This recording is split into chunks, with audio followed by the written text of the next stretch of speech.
Hey, Senders, welcome back to episode 111 with the Tinkering Cyclist. I'm your host, Mark Hill, and this is also Joey Yates. If you don't know, now you know.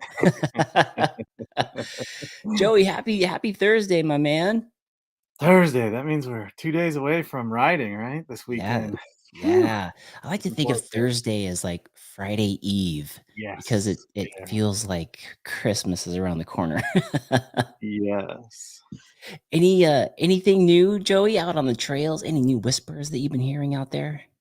No new whispers, Uh, but I did call you today uh-huh. to see if you were gonna be at the ride this weekend.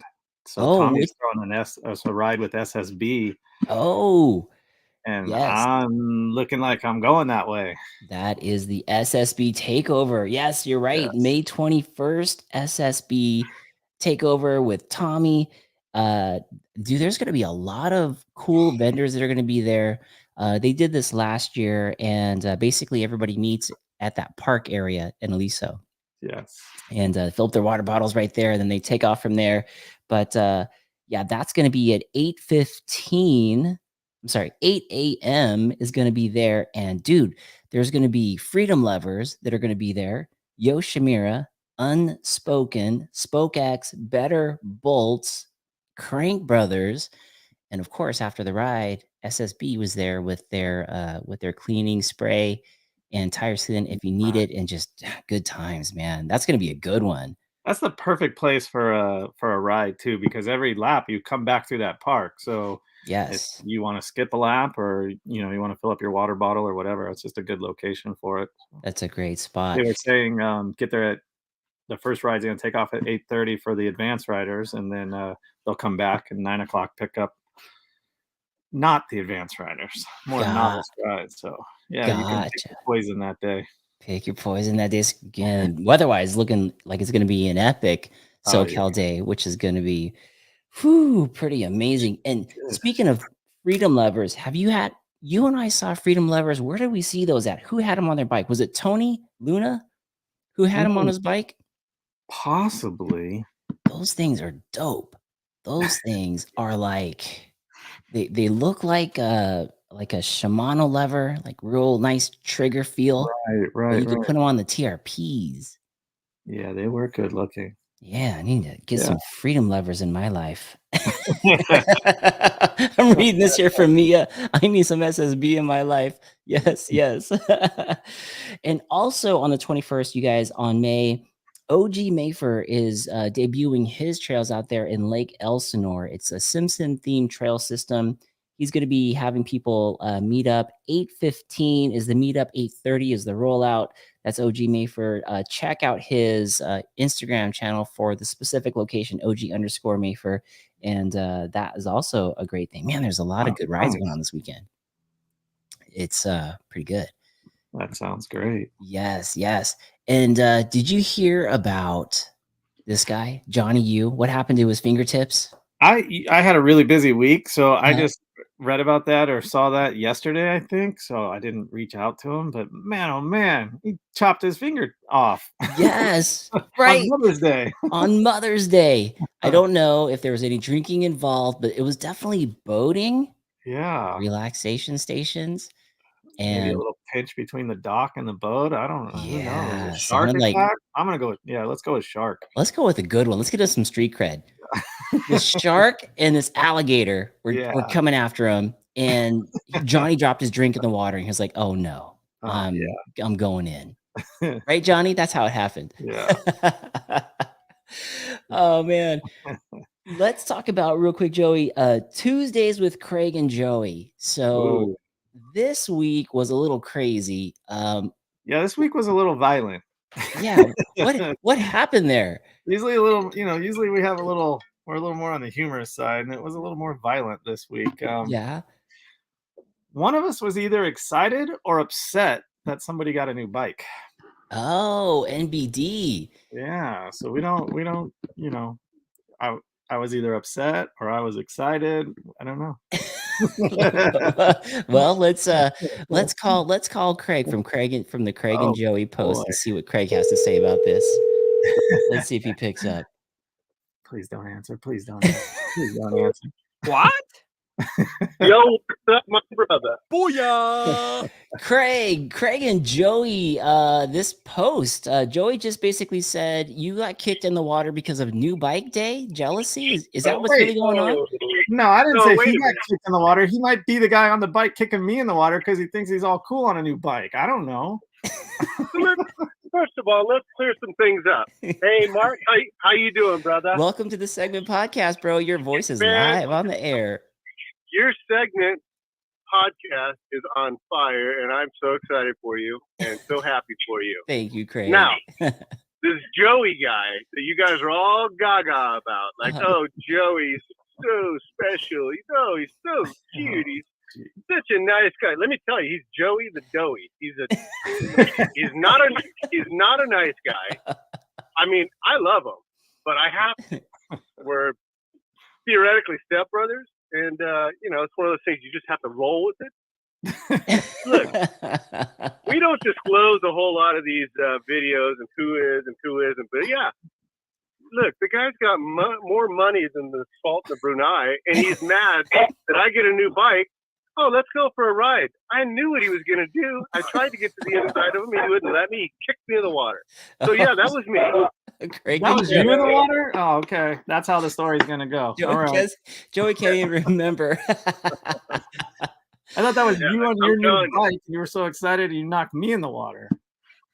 Yeah, well, that's not the way it went down, and you know that. But that's okay. This gets your goody Joey Two Shoes. All right, that's how everyone loves Joey.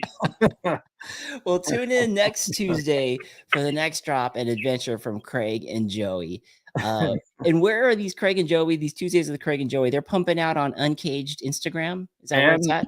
And Raging, yeah, we pump them on both MTB of them. Raging. Yeah. Oh, got it. Okay, so give that a follow and a look. We collaborate on these, and I got to tell you, I'm not very happy about it sometimes, but I'm doing it. Straight out of love for the guy. Yes. Craig, thanks for jumping on, and man, try to stay out of the water, huh? Mark, I love you. Joey, that's a different story. We'll talk later. I love you, Raging. I love you, man. I love you. Talk to you soon. Boy. Okay. See you on Sunday. Peace. Later. All right. That was MTB Raging. I didn't want him to answer the phone. He just makes up stories all the time. Man, he was ready for you. Yeah, you rehearsed that. That's not fair at all. We got one more call before we bring the guest on.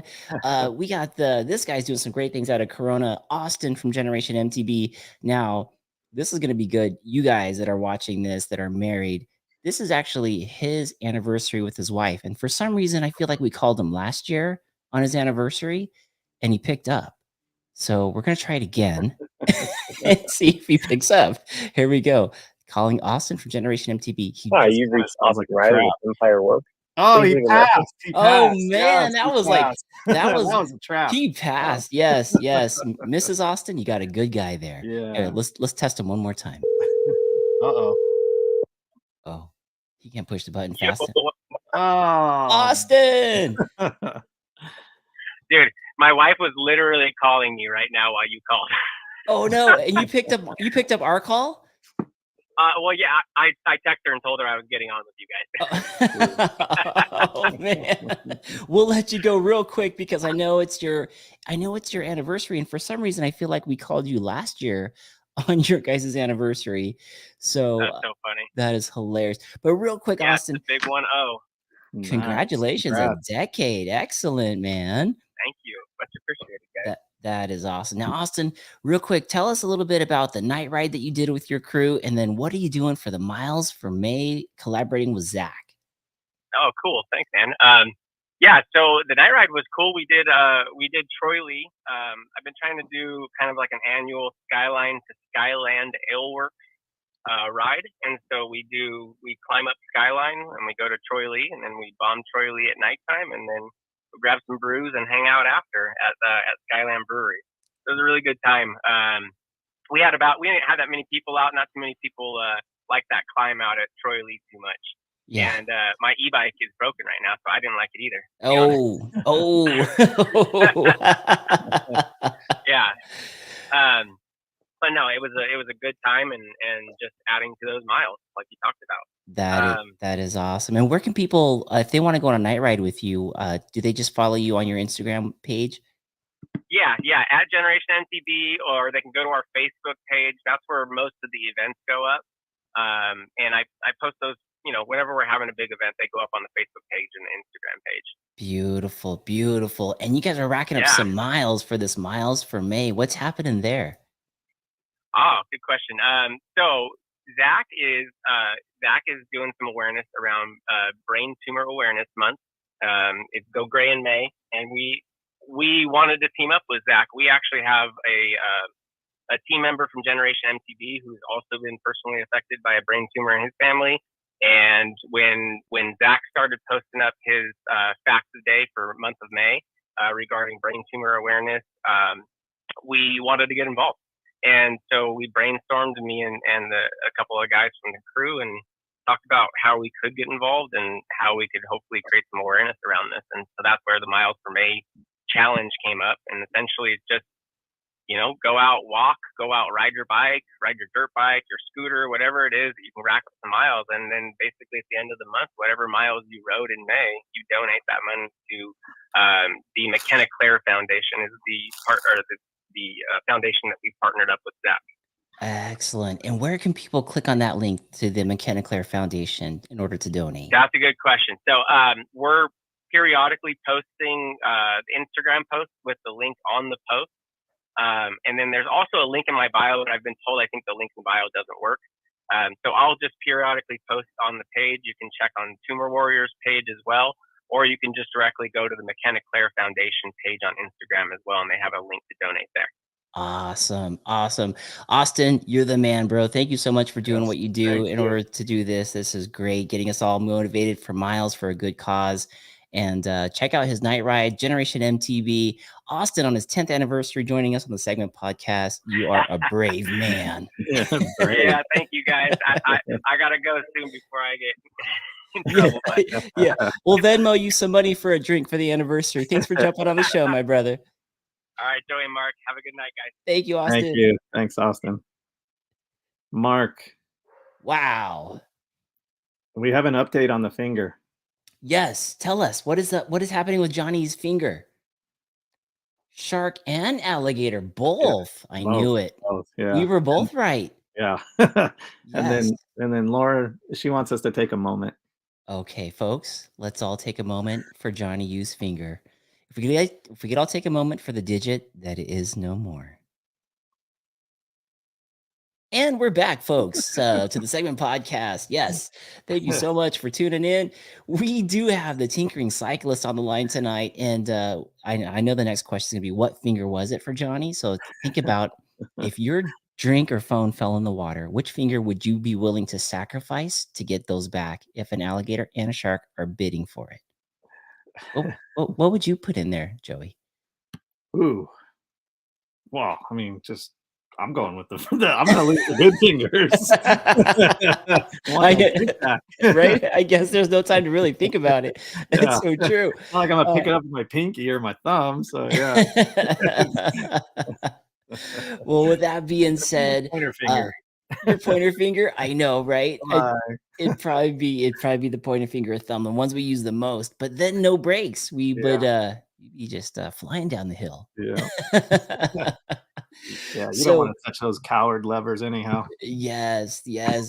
I'm always on those things. I love them. So scared all the time. Oh man. So folks, let's jump into it. We got the Tinkering Cyclist on the show tonight. If you haven't had a chance to look at what Brian does, you got to go to the website, the Tinkering Cyclist, or go to his Instagram page, Tinkering Cyclist, and see what he is tinkering around with. He makes a lot of great things, all bike related. He'd even do custom stuff. And the dude's very creative, and he's joining us from Michigan. He's 3 hours ahead of us, so he's a champ for being on. Ladies and gentlemen, please welcome the Tinkering Cyclist. Yes. Hey, what's up? What's happening, Brian? Not too much. How's it going? It's good. Welcome to the Segment Podcast, bro. I appreciate you being here. Thanks for having me. So we were talking about getting you on the show, and I love all the stuff that you do. It's so creative. How did you start tinkering around with things and being like, you know, I'm gonna start doing some custom stuff. I mean, I'm looking at this cool. Are these laser engraved cup holders or Yeah, coasters? so that's a laser engraved wooden coaster. Um, and that's kind of something newer that I've started doing. I have a bunch of different designs with different things on them. Oh yeah, the Send It So boys. Nice. yeah, and N+1. Nice. So Oh, look at that. yeah, those are a newer thing. But I guess to answer your question on how it started, I used to race quite a bit, and like Joey was saying before the show, I would just throw all my old parts in a bin, and I said, "Oh, I'll use those again. I'll use them one day," or they'd be backups, but I'd never go back and use them. Fast forward, I I don't race as much. Have kids and a family now, so I was like, I should start making some things out of this old stuff. So I just started thinking of different ideas and coming up with new stuff and making new designs. Really. That's pretty cool. Yeah, Now, awesome. did you already have a lot of these things in your shop, like the laser cutter and everything that you do to make items, or did this all kind of evolve with this idea? It's been evolving actually. So I started with bracelets and some signs, um, and then it just kind of kept growing and growing from there. The laser actually came. People kept asking. I make some bottle openers, Oh and people yeah. kept asking if I could customize them. And I was looking into different ways of doing that, and then I figured out I could get a laser and laser etch on stainless. So, yep, there's an example right there. So I can laser etch logos, names, things like that on stainless material. So I Uh-huh. got a laser, and really I just got that about 6 or 8 months ago. So that's actually a newer portion. I've been doing this since 2019. So Oh wow. So it's fairly recent, like right yeah, before the pandemic started. yeah, exactly. Wow, that's great. That's awesome. Do you find that since you're now slowing down from racing and you're into this, you know, tinkering with these parts that are going out and now they're actually making it into people's homes, do you find that it takes up some of that space in your mind where racing was before? It definitely does take a lot of my mind, but it is nice to be out on a ride and see something or think of how I'm going to make the next item or come up with different ideas, or just have conversations with people, and it'll just spark something. And honestly, when I'm riding, it's one of the times that my mind is most clear. So I'm not Love that. bothered with work and all these other things. So it's a good Yeah. time to think about stuff. Dude, isn't that the truth, man? When you're Mhm. out riding your bike, there's just so much that your brain is able to finally free up for, you know? Mhm. And I'm checking this out. It looks like winter does not slow you guys down from riding at all. For the folks that are listening in on iTunes and Spotify, you guys are in Michigan. You guys are Yeah. plowing through the snow right here. Yeah, that's my wife. And we have a little trail in our backyard. It's nothing. I think it's 0.3 miles in the winter. Uh-huh. But I had this idea and I was like, hey, just go ride your bike and then I'll bring up this little, uh, you know, laser fat bike. And then she just kind of fell in front of me and I was like, this is perfect. That's So, perfect. yeah, but it doesn't stop us. We have the fat bikes, so we can ride year round. We can ride on the beach in the snow. So, um, yeah. That that is great. Now, when you started mountain biking and racing, was that how long ago was that? So the Tinkering Cyclist became 2019, but Yep. how far back does it go for when you first jumped on a bike? So, I mean, I grew up on a BMX bike, just jumping curbs and things with my friends. But I knew it. I knew it, Joey. It's Yeah. either BMX or moto, right? Yep, always. I was never in the racing or anything like that. We would make the old shoddy jumps, and we used to bunny hop over recycling bins and just do that sort of stuff. And then So good. got closer to my 16th birthday, and I stopped riding a bike altogether. I actually still have that old BMX bike, so that's kind of interesting. But That's my first cool. mountain bike ride, my one of my friends asked me. It was just before my birthday in 2005. He said, "Hey, you want to go mountain biking?" And I said, "Where are we going to do that? Like, are we going to go on a trip to Colorado? What do you mean mountain biking? We don't have mountains in Michigan." Like, no, let's go. There's places around here. It's like, I don't even have a bike. Should I take my BMX bike? And he said, no, they have them at Walmart. So we went to Walmart. Terrible. Went to Walmart. I got a $89 26-inch full suspension with the grip shift and all that. Yeah. And a helmet. And we went to a local trail, and I was just dying the entire time. But I rode that bike for 1 year, and then on my next birthday, I don't know how old I was, probably 20, I bought a Trek 4500. So Oh wow. and I've been riding since then. So I guess 2005 was when that started. Oh wow. Yeah, you got bit by the bug and went from the Walmart straight up to the Trek. That's pretty good. Yeah. And this just in, Katie Coleman says, "That's embarrassing. Not fair. The trail is not groomed yet." Oh, hope we didn't That's get you my in wife. trouble. So that's my wife. That's the one in the video that fell down. Shout out to Katie. What a trooper. Yeah. What a She is a trooper. trooper. She puts up with me. So We got Mia from Women's MTB Network. She says, "I'm going to hit you up from some Women MTB Network coasters and other things." Oh, Perfect. yes. Nice. Perfect. I Perfect. love custom ideas. That's a lot of what I've been doing is my own ideas, but once in a while someone will give me something. I'm like, this is perfect. Let's go with it. Nice. Nice. So we're back in 2005. You get the Trek. You're falling in love with the sport, obviously. Yep. And how did you get into the race scene? Was that also a friend that was like, "Hey, let's raise this up to a new level"? That was a little different. So I rode occasionally throughout college, and that took me up till right after college. I got a job. I'm an engineer by trade, so I got a job full-time engineering, and I was like, what do I do with all my spare time? Because I was fresh out of college and I had more time, and I was like, what did I used to do for fun? And I found my bike and started riding it, and then I kept hearing, or I met some people on the trails, and I kept hearing them talk about local races, and people kept saying Iceman. I was like, what is that? And so I found out it was races, and I've always been a competitive person. Uh-huh. So I was like, well, I'll try a race. And that was my first race was the end of 2012. And then 2013 and 14 and pretty much into 15, I was racing pretty much every other weekend. Wow. Quite a bit. So yeah. Wow. Were they all Iceman races, or were you traveling? Like, were you on a circuit where you traveled So to race? no, Iceman it's one race. It's in November. It's in northern Michigan. It's the first weekend in November.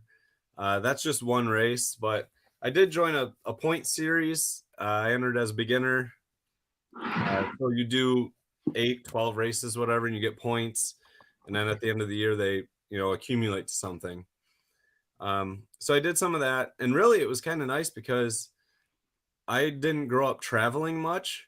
So these races were all across Michigan, and it kind of made me go different places in Michigan and check out different areas, hit a lot of new trails. So it kind of spent, those 2-3 years just traveling around and doing all these different races. And if I heard of one that sounded cool, I'd go up and do that and turn it into a camping trip and a weekend trip and everything like that. That's awesome, man. That's awesome. That sounds like a very cool adventure to do. Yeah. Going out, meeting friends, racing. And it's crazy with the whole mountain bike scene, how much you get of a community, how quickly you can get a good community of people together. And I'm sure that must have been like that for you in your scene out there in Michigan's pretty similar. Oh yeah. There's a great community. Our local area, within, I'd say 45 minutes of my house, I can hit almost a dozen trails. and they're all like, I guess, trail systems, and they're all around 8 to 15 miles. So, and we do have a really good community around Grand Rapids, Michigan. Okay, I'm gonna pop that up real quick. Grand Rapids, and take us through if we can find one on the maps here. Show us, because out of curiosity, I'm curious to see what that trail system would look like. So we're here. I typed in Grand Rapids, Michigan. Okay. Where should I go from here? Oh man, are you just on Google? Yeah, just did Google. Should I go? I mean, you could do MTB Project or Trail Forks, and those will show you. Let's do that. Trail Forks. But there's an area up there, Rockford. That's where we go quite a bit, and there's about 5 or 6 trails up there, and you can link them all together. So you can go and do 4 mountain bike trails and the roads in between, and hit about 50 miles. So whoa, Wow. Yeah. and what is? It's not like 50 miles for you guys. It's all flat out here. Remember, there's no mountains. Yeah, but that's still, it's got to be like 50 miles through the forest of like a bunch of like, rolling hills and different terrain. So I Oh, yeah. pulled up Rockford right here. Is this, am I in the right spot? I don't think so. No. Let me make this bigger. I don't For the know. for the folks who are tuning in, we didn't rehearse this. I'm just throwing this in here. You're in Minnesota. Oh, that's why. I'm like, oh, I'm not looking familiar. Rockford, Michigan. Here we go. Actually, there's Marquette. It's coming up under Trail Forks. So Marquette's in the Upper Peninsula. That Okay. is an awesome trail system up there. That'll get us close here. We usually try to go up there once a year or so, but that's a 6-hour drive from us. Woo! Yeah. Wow. Okay. Checking it out. There's like a bunch of blues, blacks. Yeah. So green. there is some elevation up there, up in Marquette and Copper Harbor, which is the northernmost peak of the Upper Peninsula. That's a 10-hour drive. Wow. But we usually go up there every Labor Day, and that's a really good trail system too. Wow. Wow. It's cool. It's so cool to see how there is like wherever you go, there's mountain biking. You can find something to do. So now I went ahead and I backed this out on the maps further. Am I getting closer to your area, or do I have to come out further? Okay, you're in Minnesota still. Oh, how did I do that? What do you have against Michigan? I don't know. Michigan's right next to all that. Michigan's where all the lakes are, Mark. Right. Yeah, you know the one that looks like this, or whatever it is? Rockford. It's the mitten. Rockford, Michigan. Okay, we're gonna try it again. I swear it says MI on it when I type it in. Found Mark's weakness. Yes. to my geology, Minnesota. Okay, so that's where we are. So I live in I guess the little dots to the southwest of that, but so yeah, if you zoom in a little bit straight at the middle. Okay, you'll see Cannonsburg. So there's a trail right there, that big blue circle. Yes. That one we did last night. Whoa, look at that system. That thing's all coils around. Yeah, so that's the ski area. Oh, wow. Yeah, so you actually start by climbing pretty much a ski hill, and then you go down, and then you go back up it and down it again. But again, it's not a mountain like you guys are thinking. You do one lap, and I'd say it's about maybe 9 to 10 miles now, and it's 600 feet of climbing. So that sounds fun. That sounds like a lot of fun. Now, wait a minute. It's the weather's been crazy this year. Although we are in May, is that obviously that's open for you to ride? But is there snow still there? No, there's not snow there right now. Joey's cracking up. The comments are coming in. I'm hoping you don't see them.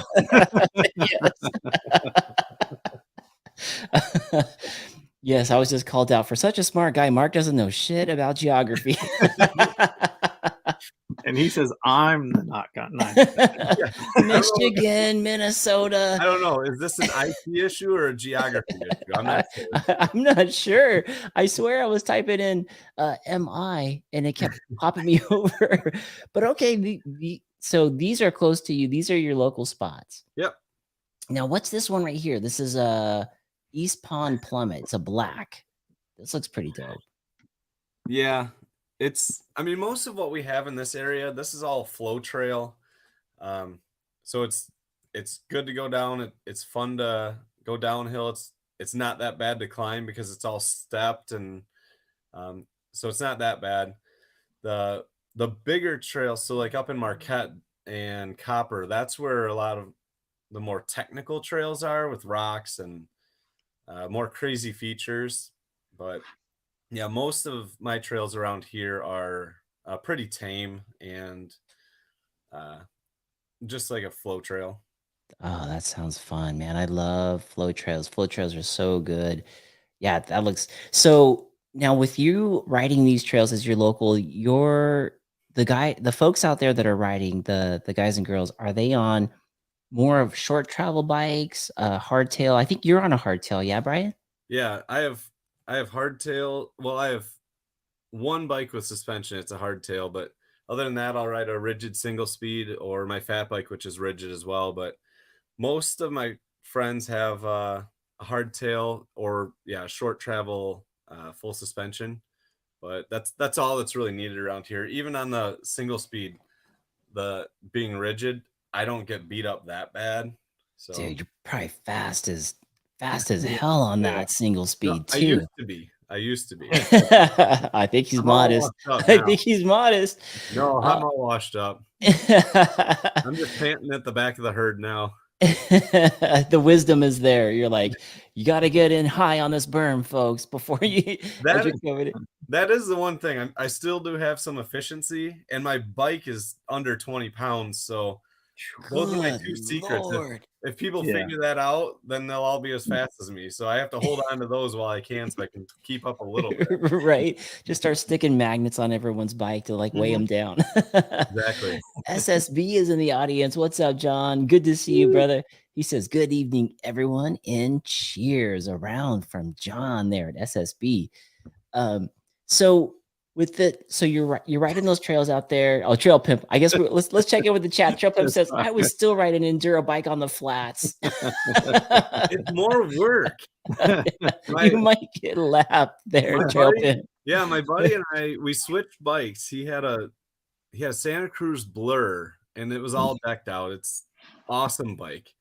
And we switched. He took my rigid single speed, and he was dropping me, and I was so mad and I wanted my bike back, but he wouldn't give it to me.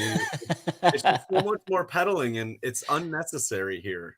It really is. So. Yeah, you're losing the efficiency with the suspension. Yeah, on those flow trails. It sounds like. Yeah, man, can you imagine how fun that would be, Joey? Running those flow trails on a single speed rigid on a 19-pound bike. Yeah, on a 19-pound bike, throwing it around. I know how fast my Izzo is, and that's like still another 10 pounds lighter probably.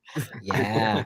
Actually, Joey and Johnny U from the Mountain Bike Q&A show just bought YT-Izzos, and those are short travel bikes, very fast. You know, like closest we can get to, obviously, rigid or like really XC style, but light and just can throw it around, man.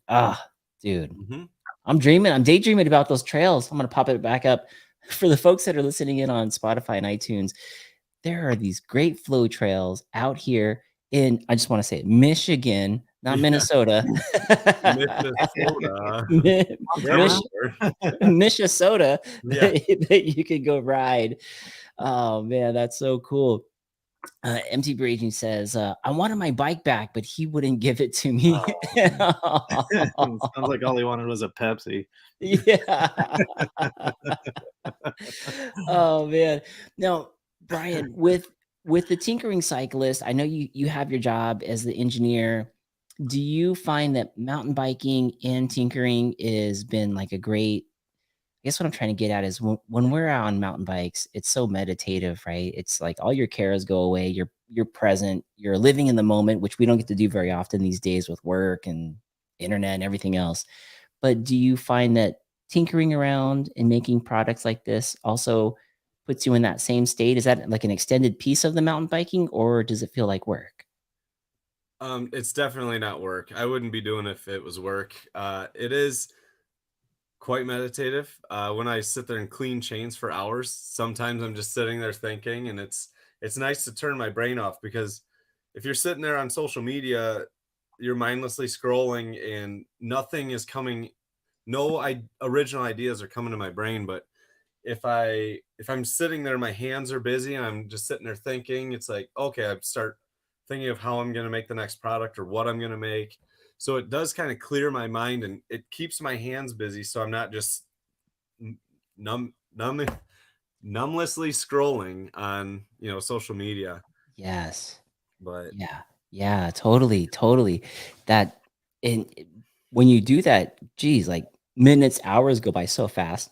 yeah, and really it was, I mean, ideally I'd go out and ride my bike, or I'd go hit some gravel around here. But I have 3.5-year-old twins, so they keep me busy. They keep me, Holy stuck around the house. So sometimes I put them to bed and I go outside in the garage and I take the baby monitor and just keep an eye on them while I just tinker. So That's cool. that's kind That's of how really all this was born. I knew a lot of my ride time was going to get cut. So this is something that, it's a creative outlet, something that can clear my mind and give me something to look forward to and do. That's awesome, man. That's really cool. And I love that it's turned into a business, and there are people that are purchasing your products. And I've seen, I think it was OG Mayfair out of Lake Elsinore shot me a picture with your sticker on it. So you have like a presence out here in Southern California. I was like, wow, like OG Mayfair knows who the Tinkering Cyclist is. It's awesome to see that you're getting out there. Yep. And this is cool for the kids as they get older to see that, yeah, you can make something, you can Yeah. sell it, it's within your passion. Are you planning on growing this to the point where maybe it could take over possibly your main income? So my idea, I guess, and as of right now, it's just how I'm thinking of it, would be within a couple of years, maybe they can start helping with things. And whether it's making a bracelet or, some cleaning chain, and I could pay them per bracelet or per chain they clean, or so it could be a little bit of a job, and teaching them some responsibility.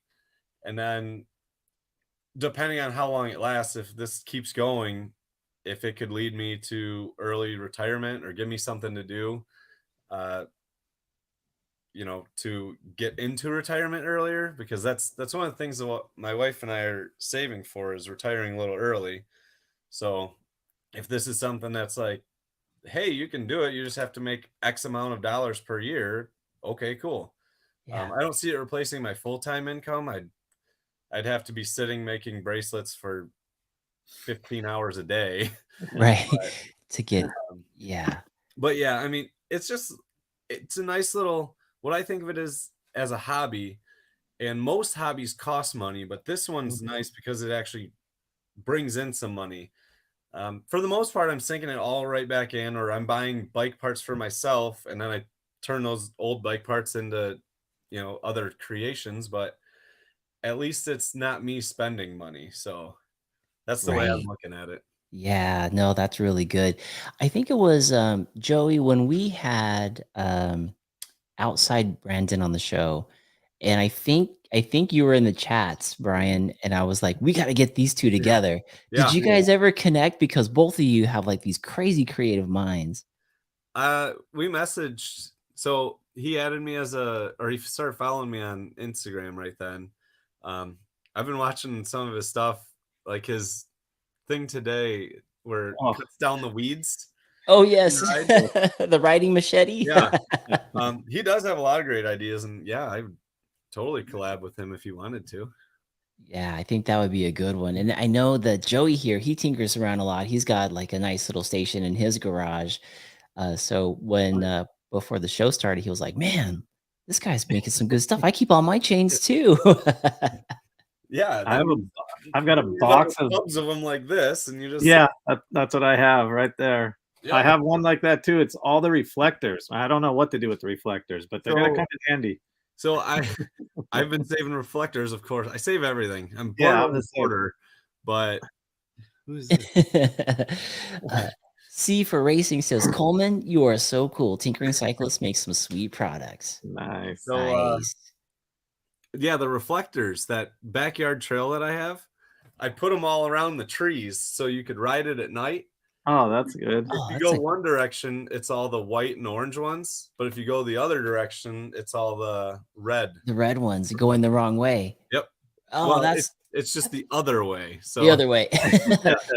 That's a great idea. I always wanted to go out to a trail that I ride at night and just hang them all over the trees. So it'd be like, oh, what is that? Or, show you the way through. But I didn't want to go defacing property. But Yeah. I deface my own property instead. So somebody's backyard, they're like, hey, where did this come from? Yeah, exactly. Oh man. Hey, I almost forgot. Before we go further, we should give the Whole Shot Award out tonight for the show real quick. The Whole Shot Award is going out to Trail Pimp right here. Trail Pimp popped on at 3:42 p.m. Congratulations, Trail Pimp, for the Whole Shot Award. And I think I just saw he's been riding at the parks. The parks must be open. He's riding as he's listening. So hey, Medi, congratulations on the Whole Shot Award. Says later, guys, at the bike park. Speaking of awards, let's do a giveaway of some sort. Yes. Let's do it. We can do, Joey, do you want to do a spin the wheel and we could do a giveaway? Or Brian, did you want to pick somebody at random? How did you? I was gonna make them do some work, actually. Okay, let's do it. Yeah, let's do it. So, yeah, if they go on to Instagram, and one, they have to be following me. Okay. But if they comment on some of my picture and just tag one of your or some of your riding buddies in whichever picture you like the most, and then I'll go through towards the end and I'll see we can pick someone. Awesome. There it is. So go to the Tinkering Cyclist on Instagram, give them a follow, and then comment on there, tagging one of the buddies on a specific picture or just any one of those. Anyone they want. Tag a friend on any picture and tell them to follow me too. Tag a friend and to win. So I'm going to pop that into the notes right now.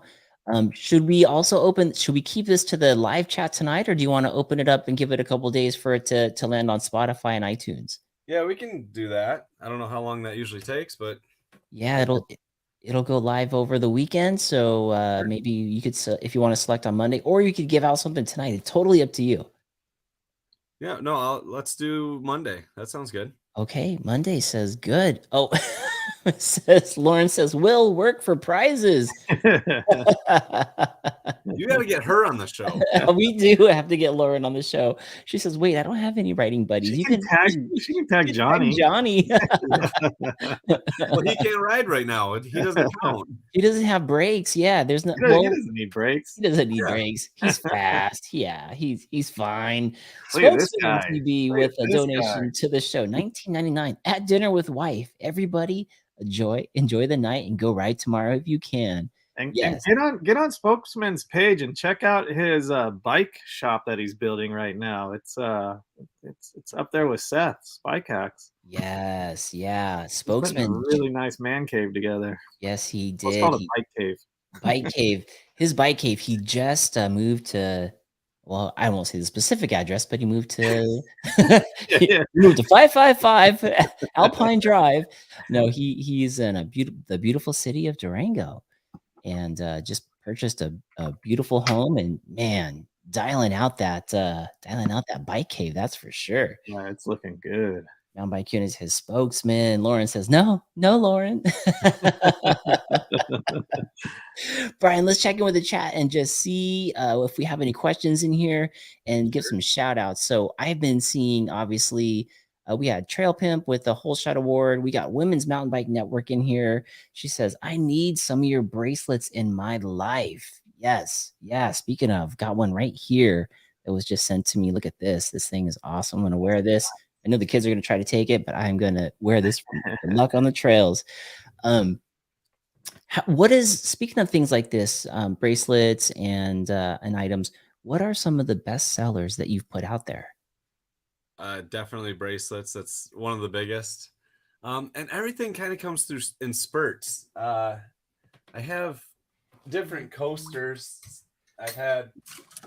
Let me check. I see this in the spokesman's. I have coasters like this, Oh, that's dope. and Oh, then yeah, those are nice. epoxy coasters. Whoa. And these will go crazy for a while, and then they'll kind of die off for a little bit, which kind of works out because they all use different things, and I only have so much stuff. So it's nice that, oh, if I have 20 of these, that they'll sell for a while, but then this uses a whole different gamut of parts. So it's nice Wow. that things go through spurts, but the bracelets are a mainstay. The bottle openers, like the one you have, Yes. those are pretty steady too. That's cool. And it's cool that you could engrave it right there. It's personalized. Dang. Yeah. So have you ever put out something and you're like, I'm gonna make this because I just want to, and it's never gonna sell, and you were like, holy damn, someone bought it. There's a lot of things like that. And I've done the opposite. I've reluctantly made something that I didn't want to make, and they sold, and I was like, oh, this is so stupid. Like what? What is it that you did? It was, well, this was one of, so the ball, the one that's on my shirt. Oh yeah, what is that? That's dope. Is that chain? Yeah, so that's Oh, all nice. pieces of chain Wow. broken apart, put back together as a ball, globe. Wow, It's cool. like a soccer ball shape. But I made one, and I just put it up for sale to have something in the store as content, and someone bought it, and I was like, oh no. Oh no. I actually had to ship out it was a decoration in my house, and I'm like, well, I gotta get rid of that, and I guess I'm gonna make another one. So. You're like, excuse me, kids, I gotta take that. And the first few I made took like 8 hours to make them. And I swore I'd never do it again. And then a year later, I'd be like, that was kind of fun. I want another one around. So I'd make them, and I found faster ways of building them. But yeah, it's just kind of interesting. That's crazy when you make Mark, something like that. I see this in Spokesman's new bike shop right here. Oh yeah, look, this is an American flag. Or American flag out of chain. That's pretty dope. Is that on the website right there? I think I just sold the last one of those. I made 3 of them at once. And I just sold the last one recently. It was chain that I put in a wooden box, and I epoxy coated over it. Whoa. So it was good for hanging on the wall, or you could use it as a dish to put, keys or wallet in there. Nice. That's cool. And I saw something that I think I need to buy for the studio. It's the skull that you have. Oh, And how in the world did you make? Yeah, right there. You're holding it right there. That thing is so sick. Yeah. Yes. What? How? What is it? What parts? It's amazing. They're all different parts. And this is another thing. So whenever I was making these coasters, all the parts had to be about a 1/4 inch thick. Okay. And I had all these other parts that I was like, what do I do with these? And then I saw these skull molds, and I was like, oh, that's pretty cool. So these are all larger parts, and there's some smaller things in there. This one has a brake, cantilever brake arm in it. Or I've put bottom brackets in them. Wow. And I usually try to get like a ball bearing or something around the eye there. Oh yeah, I see that. That's cool. Yeah, so it's really whatever I have. Like I said, this all started from just my scrap bin, but it's grown. So now I have 2 local bike shops that I work with, Freewheeler Bicycles in Grand Rapids and Main Street Bicycle in Zeeland, Michigan. So plug for them. Yes. But they'll give me their scrap bins. I have a bucket at one of them, and they fill the bucket for me. I just go in once in a while and get my bucket. Or I go dig through their scrap bins and come out with whatever I think is cool. And the things I used to grab, it used to only be cassettes and chains. But now that I've opened up to more things like the skull, bottom brackets, other things like that, I can just put more things in it now. So I'm constantly looking for new things to make with stuff that I have around. So like this sign back here, I took it to a show recently. It's actually on a fork. Oh yeah, look at that. I needed a way to display my sign, and I had a fork. So it's like, hey, let's go with this. That's pretty cool. Now, with those bike shops that you're working with, they carry your products in the shop? One of them does, and the other one asked me if they could carry some stuff. So I need to make a display for them and yeah, get some product over there. But yeah, so they have some in their shops. That's cool. So take us like for the people that are, like kind of tinkering around, trying to think about how do I do this? How did you approach the bike shop? Did you have a relationship with them or did you just walk in and create one? How did that start? So both of them I had a relationship with. One of them was a bike shop that I used to race for. So back in the early 2010s, I was telling you I raced a lot. I raced for Freewheeler. The other one is local to my work, and I would consider myself friends with the owner. I go in there and talk with them and get my parts and things from them. Order parts for my own bikes, and they service my bikes a lot too. So I built the relationship, and then I approached the one and said, "Hey, would you want to carry some of my stuff here?" And he said, "Yeah, sure, why not? I like it. I think it's cool." So we just started doing that, and Just that easy. Like yeah, just asking the question. right. Well, the one bike shop, I said, "Hey, what do you do with all your old stuff?" And he said, "Well, we used to take it to the scrapyard, but it's not worth anything anymore, so we just throw it away." And I said, "Do you mind if I dig through your scrap bins?" They're like, "Please do, because if you don't, we have to go to the landfill sooner." So Yeah. I went to Freewheeler, and I think I took 150 pounds of junk. And they were Wow. like, "Oh, that was awesome. Cool. It saved us, that's probably a couple weeks or months of stuff. And now we don't have to go to the landfill or, fill up our dumpster with it." So they actually liked that I was going there. But That's really cool. And for yeah, you, it's like it's inventory for tinkering around and making things. yeah. So that works both ways. And I usually I'll take them a 6-pack of beer, some pizzas here and there, because I offered to pay, and they're like, "Why? It's your help. You're doing us a favor." So Yeah. Yeah. I'll bring them some beers and here and there. That's awesome, man. It's like filling a gap and then asking that kind of uncomfortable question, like, "Hey, can I work with you on stuff?" And I think that's what probably holds a lot of people back. Just asking that question to get to that next step because they're afraid of the no. I know I'm afraid of it. I hate rejection. I hate Yeah, being told no. But at the end of the day, like someone says no, I'm not bleeding. and, right. in your case, you're getting inventory and you're helping them out. Yeah, yep. That's cool. And in the other case, you're getting product displayed in Mhm. the bike shop. Right. That's cool. And now you're talking about you were at a show, and that sign behind you was for the Tinkering Yep. Cyclist.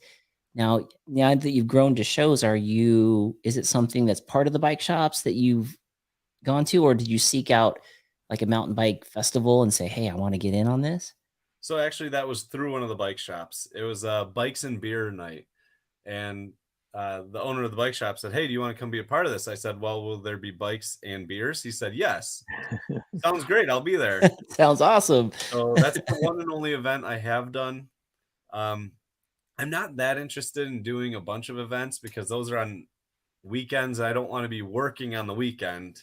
Right. Time I'm away from the family. working 45, 50 hours a week. So Whew. it's one thing to just be chipping away in 15, 40 to 45-minute intervals during the week, but I don't want to tie myself to events yet. But I've thought about it here and there, but I don't know. Yeah. I'm also staying plenty busy as is, so That's good. That's a great thing. What would you say to somebody who is tinkering around in their garage and they want to start something like this? Is this like crazy hard? Is it really scary? Was it easy now that you've been in this for like 3+ years? so it's hard because it takes a lot to clean a chain. I I would say most people would not realize how much goes into cleaning the chains. And there's pretty much two types of people. there's people that keep their chains flawless and it's perfect when I get it. And then there's people that use motor oil or Crisco or Pam on it. I don't know what it is. I didn't know those were options, but The third person would be the one that has never lubed it and it's just a rusty piece of junk. But, I actually do sell these coasters in a rusty steampunk style, and people eat them up. Wow. So it's a good place to get rid of all my rusty chains. But Right. those greasy ones, though, I have to soak them in degreaser, and then I have to put them in the ultrasonic and clean them, and then I have to hand wipe Jeez. all of them. It's Wow. so if someone's looking to do it, go ahead. But like I said, it's nice for me because I can just sit down and clear my brain for a little bit, or actually use my brain instead of just mindlessly scrolling. But yeah, so it's therapeutic for me. It wouldn't be for everyone though. Got it. And also thinking of new products, that's one of the harder things, because and sometimes I'll think of something and it has to be something I can make or manufacture, or I have to figure out how to do it, because I have plenty of ideas that I can't do, but it's the ones that I have the means to do that really stick. Got it. Right. That makes sense. Would you say, oh, here's something Joey's putting up there. This is one of the bottle openers right there. Yeah. So that's a different style. So that's actually a 12-tooth cassette cog. So, yeah, I like that because it's all mountain bike parts right there. So yeah, I just take one of these, and I have to grind some portion out of here so I can get the chain to fit. Uh-huh. Then I'll turn it into. So yeah, turn it into a keychain like that. Oh wow. So yeah, it's cool. It's just it goes from a cassette ring to a bottle opener, really. Wow. And I found that I make a lot of bottle openers and or coasters, so it's pretty quite alcoholic of me, I guess. But hey, mountain bikers and beer go together, right? Oh yeah. There's always like illusion brews or a bike and brew or something and brew. It's always one of those things for sure. We are getting questions out here. Oh, Skyflex MTB says, shout out to Skyflex MTB here. Good day, this segment. Good day to you too, sir. Good day to you too. That is awesome. We got Octodad out there in New Zealand. He is saying, what's up? Always good to see Octodad. What's up, Marty? He's saying pinky when it comes to Johnny's finger. He's still stuck on Johnny's finger. Johnny's finger. We can, I think, can we say, Johnny, can we say what finger it was? Would you like to let the folks know? Because I think other people are wanting to know. And then Mia wants to know, was it surgically put back together? We're talking about taking tops off the bottles, but we want to know if the finger was able to put back on. Good old super glue. Good old super glue. Oh, man. Octodad out of New Zealand saying, what can we make out of old tires and old tubes? Any ideas on there? Yeah, so I have made some things. I've made some signs out of tubes, and I've made some keychains out of tires, so the tread or sidewall of that. I don't know if Joey can find that or not, but keychains, yeah. Right. I made a sign kind of like this one. Oh, that's dope. Is that out of tire? No, so the one I made was out of a tube. I covered everything with a tube, and then I put it was all silver instead of black here. Oh wow! But this is like the road signs that have the bike on them for like thing and whatnot. Right. So I made 3 of these. I made this one, that tube one, and I made this Woodburn one as well. So, oh, I saw that one being made on your Instagram. The other one I was looking for Steve's shop. That would look good in his new bike shop. Yeah, that would look really good. Yeah, so this one was all hand burned. I had this soldering iron right here. Well, it's a wood burner, but Oh I yeah. just sat there and dotted away for. Yep. So that's the tube one. There we go. Yeah, Joey's quick on the draw there. Yeah, look There at it is. Yeah, that was all silver, and oh, look at that. That looks good. Yeah, that looks good. That looks Yeah, really that one was my favorite, and I actually put up a poll to see which of the three that people liked the most, and they liked the wood burned one the most. But I still have that one. So Oh, it hasn't sold yet. yeah, no, but I sold that tube one.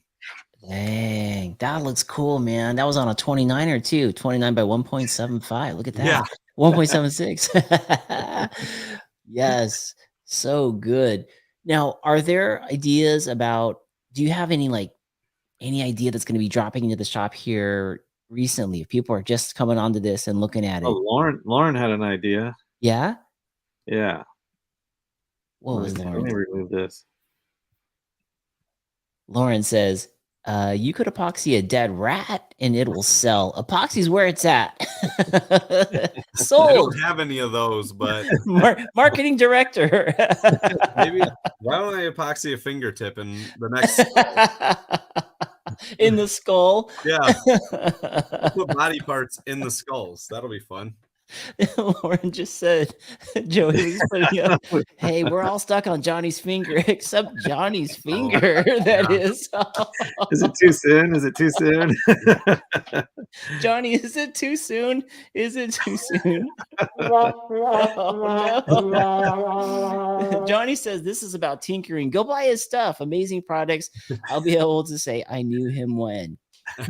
Yes. He's trying to get us off his finger. Exactly. Yeah, Exactly. No, but if you're going on the tinkeringcyclist.com, I think Brian, you're going to tell us that you had some possible new ideas drop in. Actually, two of them right behind you. Oh, yes. Oh, those are nice. Those are nice. Bring those over, Mark. Yeah, let me go grab them real quick. So I haven't posted about those yet. I guess I'll wait till he gets back. Well, now you are. Yep. Those are sick. I love how with the S, it's the logo for the Tinkering Cyclist, and on the back, it's burned in there, and then there's also like a hole so you can hang it on the wall. But this is my kids. He made me one for Madison and one for Messiah back there. So these are really nice, super nice. I love the goggles right there too. Yeah, so good. I don't know if you can hear. So I haven't posted about those yet or anything. And actually, your kids are the best picture I've got so far of those two. So nice. I did just make that posting today for that. So that's live now. I do have 3 different sizes, so it ranges from 12 inches to this little ornament here. Okay, yeah. So this is just one piece, but this is a 2-piece stained laminate. Or you can, so this would be like a general one that doesn't have any name right here. But you can customize them too to have your kid's name on them or your name. That's so good. I do have another idea to do with these two, so they could come in pieces and you could paint them. I have to figure out how to do that, so that'll be coming at some point. This is kind of straying from using used bike parts though, so but I thought it was too cool to pass up. I had the idea and I was like, I want to make it. I don't care. Dude, it's in the theme. Heck yeah, it is. Yeah. Well, so this idea I had for a long time. It was so this is a fat bike emblem. This is actually the same fat bike that's on our signs, our trail signs around here. But I wanted to put the bike parts in it. So you have like the crank here, brake rotor and caliper here, pedals, chains and whatever. So this right here is actually a cassette. Oh yeah. So right there. Even with this, I was like, I want to try to find a way to bring actual bike parts to this, but I had this in my mind for, I'd say 6 months, and I couldn't figure out how to make it, and get it perfectly how I wanted it. But yeah, I finally got it, and I have a couple different sizes of that too. The largest one's the only one that reuses that bike part, the cassette lock ring. But yeah, so I don't want to become a laser guy or just lasering wood. I'd like to keep it bike related. That's why I like the coasters, because you know they have the chain on there. Yeah, that's nice. That's definitely nice. But I love that. I love that. Lauren's saying that could be the outer edge of a watch face. The chain, I would assume. Oh yeah, like on the like as a like maybe a cover for an iPhone watch. Could you do that? Could you make a little chain guard that goes around a watch face? I guess. yeah, maybe it'd probably be bulky. That's the hard thing with chain. I mean, it's one size, so it's not like it scales up or down at all. Like Uh-huh. that with the watch in there. Oh yeah. Look at Lauren, man. She's thinking. She's thinking. Yeah. Good job. Good job, Lauren. Dang. Yeah, she says, seriously, on the watch face chain border idea, that would be so cool. That would be cool. That would So be now I very need cool. to hit up Rolex. A Rolex? I'll hit up Rolex and see if they want. Yeah, there you go. We got to get you. We Who know was a guy that. right? We 1% Miles. sale, and I'd be a millionaire. yeah, we got. Miles is the man there. Yeah, Miles. We had a guest on the show, Miles Wide. He actually worked for Tiffany, so maybe there's a connection there. We can get you guys. That'll work too. Right? That So wouldn't there's be. Rolex. That wouldn't be bad at all, or maybe even a bike to logo. Oh, here we go. More. Yeah, I like this one.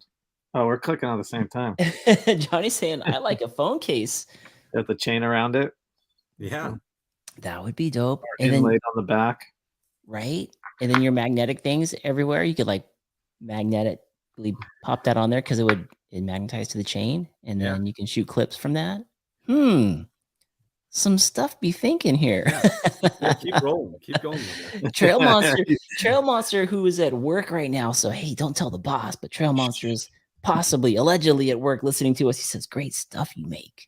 I'm pretty sure they don't call him Trail Monster at work. So Yeah, Mr. Neil, Neil. Great. Now you're blowing his cover. Oh yeah, sorry. Allegedly, your name is Neil.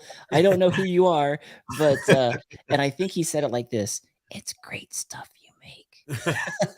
When you said Trail Monster, I thought of that in Cookie Monster's voice. So Joey does a great Cookie Monster. Joey, can you do it? That's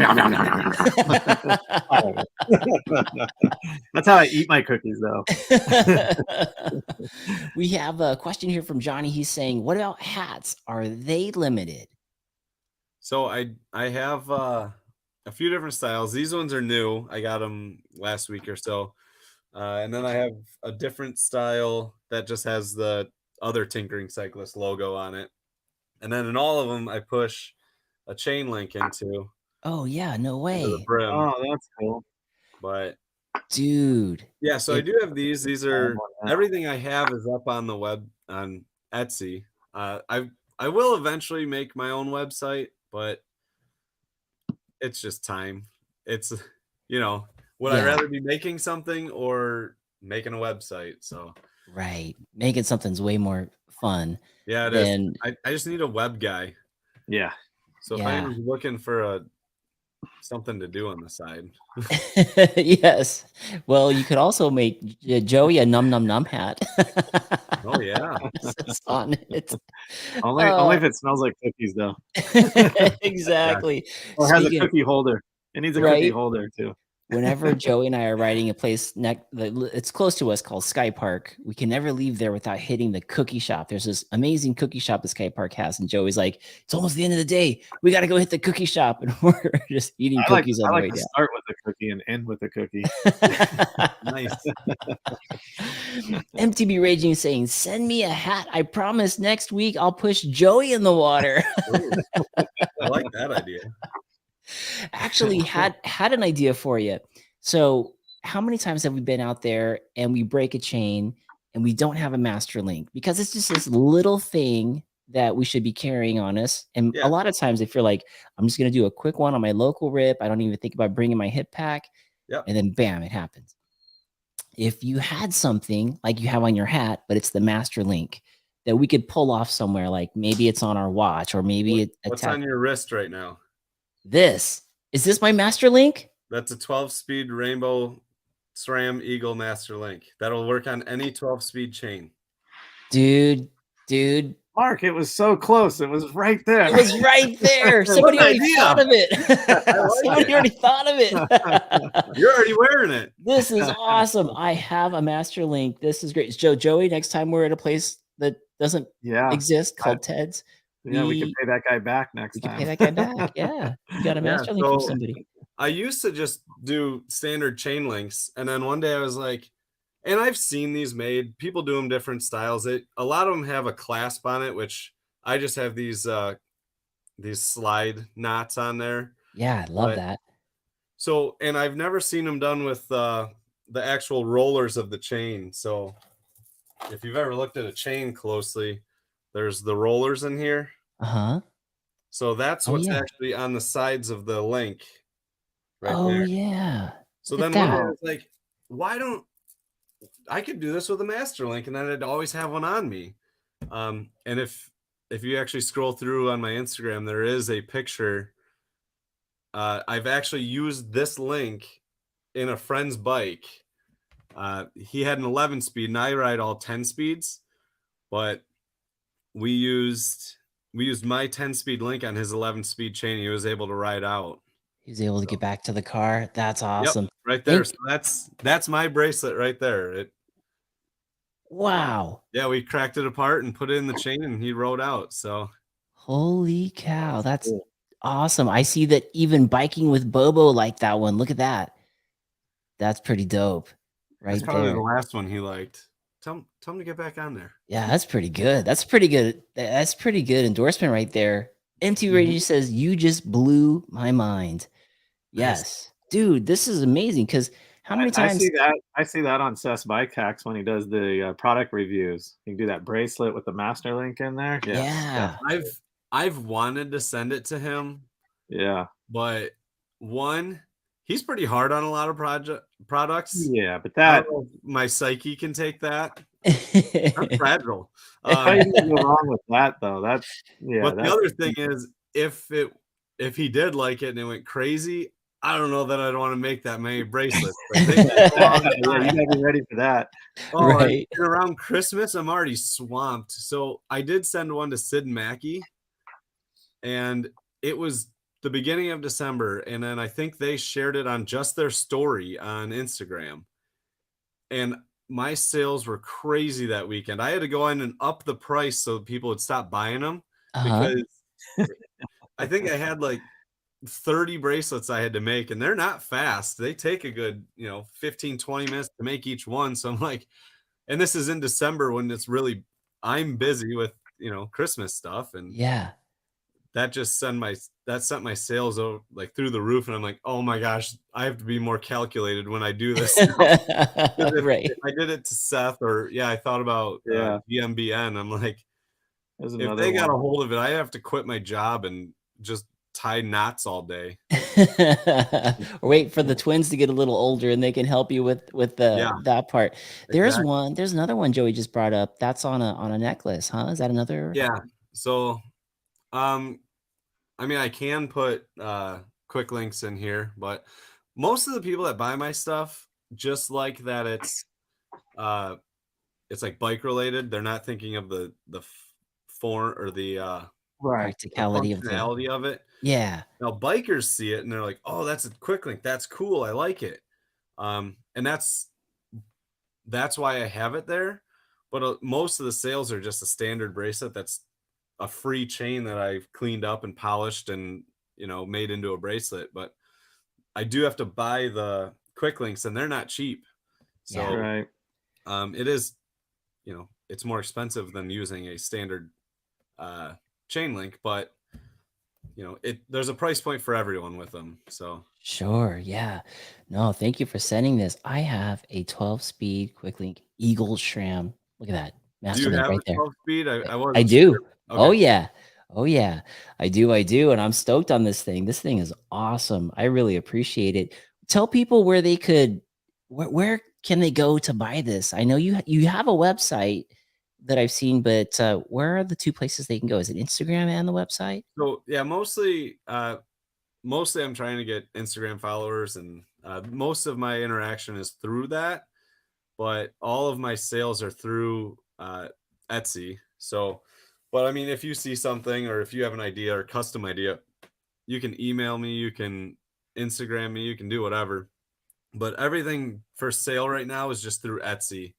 Okay. Like I said, I would like to start my own site sometime, but there's a lot to that where it's, taxes and all this other, shipping internationally and everything like that I have to figure out. And it's like, I just spend my time tinkering right now instead of building a website. So Yeah, having that full. But if they did type in the tinkering site or tinkeringcyclist.com, that does take you to a page.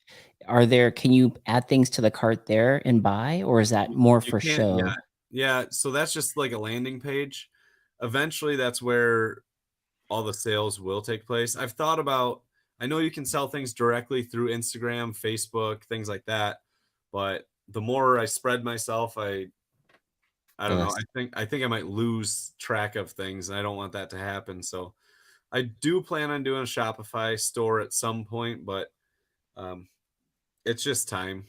Yeah. Now, And this is cool that's not my forte. I'm not that great at computers. I mean, I know when I'm in Minnesota versus Michigan on a computer, but I don't know how to make my own website. So touche, sir. Yes, I deserve that.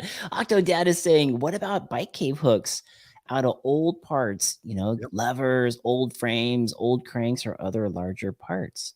Yep, I've seen that. I have a few pictures saved that spark my ideas. I haven't done anything like that yet, but it is a cool idea. I don't have that many levers right now, so once I dig to those and find them in my boxes and see what I can do with it. I did make a sign for a shop. It said Cuyuna, and I think, ironically, I think that is in Minnesota. Hey, Joey found it on Etsy. There you go. Look at that. All those 5-star reviews. Heck yeah. All those people want to get the get the master link and you're on. Yep. You don't know how bad you need one until you really need one. Yeah. And then I actually forgot about mine. My buddy broke his chain. I was like, oh, that sucks. Have fun walking. You bastard. Well, I was like, does anybody have a quick link? And I'm digging through my Camelback, and my buddy goes, dude, you have one on your wrist. I go, sorry. Oh, yeah. We put it 10 speed. And I'm like, oh, this is 11 speed. Let's try it. And we threw it in there and it worked. So that's funny that you almost forgot about that. Almost tops the time that Joey and I were in the parking lot trying to fix the tape on his rim, and he kept leaking air, and we were like, well, sorry, Joey, I guess you're not gonna be able to ride today. That totally sucks.